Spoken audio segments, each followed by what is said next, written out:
Hey everybody, I'm Jack Reedy with Future Pastimes, and I'm the designer of The Adventures of Conan. In this video, we're going to take a look at another one of the foes that comes in the base game that you can play in a 2-3-4 player game, or face against in a solo game, but it would be a different character card. So we're going to take a look at Tzilus. Tzilus is a foe who uses the red dice for his primary dice. And like all the character cards, there's a different ability on each side. So we're going to take a look at what Tzilus does. Now, he starts in Zamora, that is the one yellow, the treachery kingdom that's in the base game. And it's not super close to where Conan typically starts in Samaria. You can get there in basically 3 moves if you do a sail action over to Tehran. But Tzilus is relatively safe from Conan if that's the game that you want to play. And depending on how you utilize these advantages, you probably are not going to be anxious to get into a duel with Conan while playing Tzilus. So let's start with the gray side, which has the recommended start side. And that ability is, you may spend a sorcery fate token, so just spend it, or an active sorcery die, so if you have rolled a sorcery result, to claim an available god token if you don't already have 3. Then flip this card. So this lets you pick up god tokens. So god tokens are normally picked up at the beginning of the round. And the player who is the furthest behind in the score gets first choice of god tokens. Now, there's another way that you can get them, and that is by doing the Tribute to the God action in the main phase. And it'll cost you a gold. But a lot of times, there's going to be god tokens that are in the available pool with gold on them already because they weren't chosen in a previous round. And that's going to really depend a lot on the mix of the gods. There are some gods that are just going to get snapped up every time, and some that will be passed over probably a couple of rounds and will start to accumulate gold. But with this ability, it's not going to cost Tzilus anything. You can just pick up a god token. And that's not your action. So even though you're spending an active die to do that, it's not your action on that turn. You can still do an action. You could technically use this ability and do Tribute to the Gods to pick up 2 god tokens. Now, the god tokens are really powerful. And some are more powerful than others. So we're going to take a look at a couple of the god tokens. So anytime that set is out there, that's a token that you're going to want to get your hands on. And it lets you change one of your dice to any one result. So any one symbol. So when you're like, oh, I really needed to roll a sorcery, you can use set to just change one of your dice to that. It's like having basically a wild fate token. Another pretty good one here is Ishtar. Lets you re-roll one of your dice at any time. And that's, a lot of times, that's what you needed. I didn't get what I need. Set, of course, lets you just skip that altogether, but getting a chance to re-roll can be very useful for a lot of things.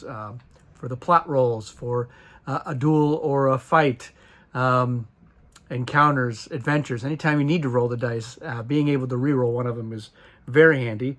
Alkir is an interesting one. It lets you use a rival's unique fate token. So if one of your rivals has a fate token that you don't have, you can just spend Alkir to say, I'm using that token. So not only do you get the result that you wanted, but you've also depriving a rival of one of those fate tokens. And then, of course, everyone's favorite, Zath. And that is a double your points on an adventure. So if you're doing a 3-point adventure and 2 of your dice are used on that, that's 6 points. You use Zath, boom, 12 points. It can be explosive. It can be absurdly explosive. So if you have 5 dice on a 3-point adventure, that's 15 points if I'm doing my math right. 5 times 3, right? 15. Doubling that, huh? So And what will happen is, somebody uses one of those God tokens and you have a higher score.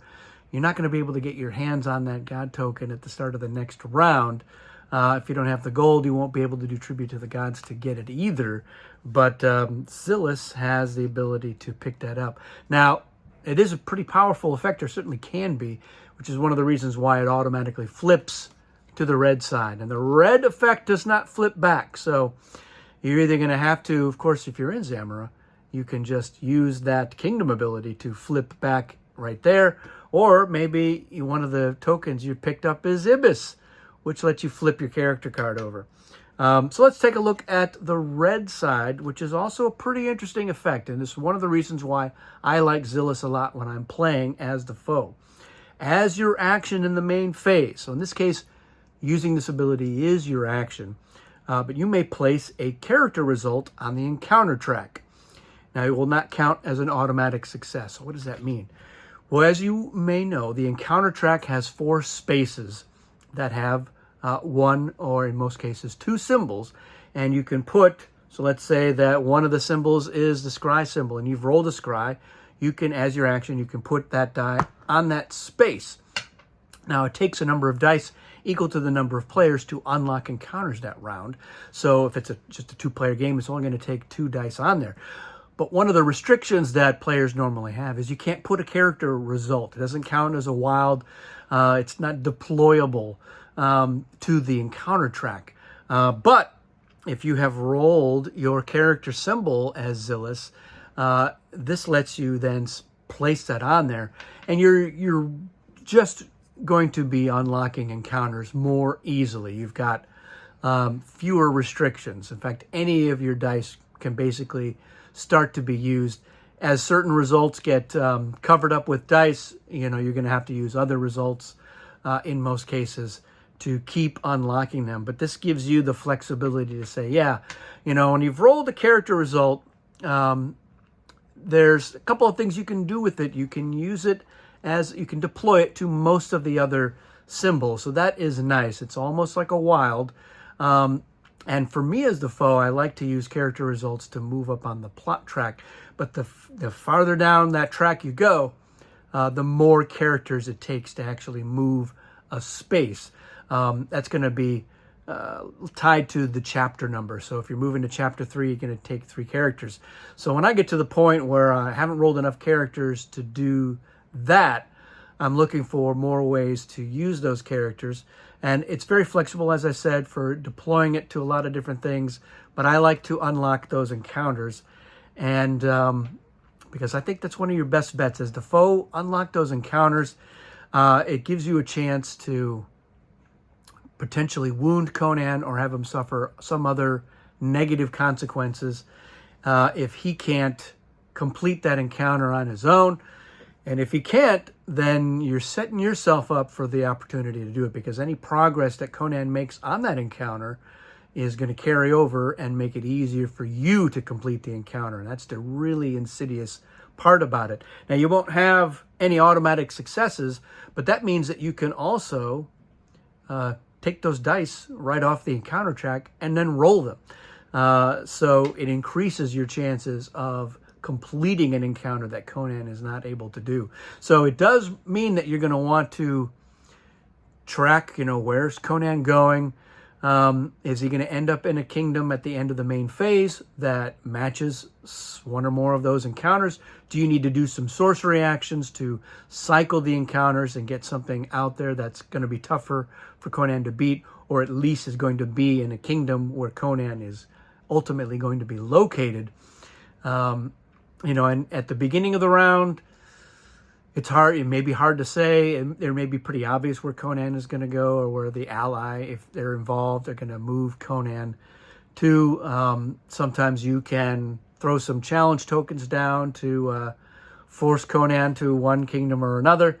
You've got some options, but that's what I like about Tzilus. I'm a big fan of unlocking those encounters, which is why I like it. Of course, Tothaman has a great ability when it comes to encounters, so a tough choice, which one do you play? When you have both of those foes, let's say in a 4-player game, they have a really great synergy for encounters because Tathaman can cycle them. Tzilus can make sure that they are more likely to be unlocked. So yeah, potent duo, the two of them. And they're using 2 different dice. So you get that nice, the full spectrum of possibilities. So that's it for this one. That's how Tzilus works. If you have any questions, let me know. Let me know if you've had a chance to play Tzilus, what you think of them, and anything else about the game. Thanks for watching, and we'll see you again soon.